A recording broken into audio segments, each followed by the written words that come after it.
ভিডিওটি শুধুমাত্র আনন্দ দেওয়ার জন্য তৈরি, কাউকে অসম্মান করার জন্য নয়, তাই ভিডিওটি দেখে মজা নাও। বাবা, বড়দি বলল আপনার পা দুটো টিপে দিতে, আপনি শুয়ে পড়ুন। নেকা, আমার পা টিপতে হবে না ছোট বউ, তুমি বরঞ্চ তোমার শাশুড়ির গাল দুটো বেশ ভালো করে টিপে দাও। কেন আমার গাল টিপবে কেন? না মানে বলছি, সারাদিন মুখ জামটা দিতে দিতে তোমার গাল দুটো খুব ব্যথা হয়ে থাকে, তাই গাল দুটো বেশ ভালো করে টিপিয়ে নিলে কাল সকাল থেকে আবার বেশ পুরো দমে চেঁচাতে পারবে। বড় বউ, কটা বাজে শুনি? কি করছিলে এতক্ষণ? তন্দ্রার ঘরের বিছানা মশারি তুলে ওর ঘরটা ঝাড় দিচ্ছিলাম। ধার করেছো আমাকে, তা এত বেলায় যে কাজ শুরু করলে ব্যাপার কি? যেই বাড়িতে আরেকটা বউ এসেছে অমনি ঢিলে দিতে শুরু করেছো কাজে।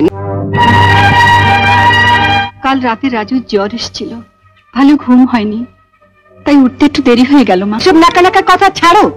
ভিডিওটা ভালো লাগলে চ্যানেলটাকে সাবস্ক্রাইব করে দিও এরকম ভিডিও আরো দেখার জন্য।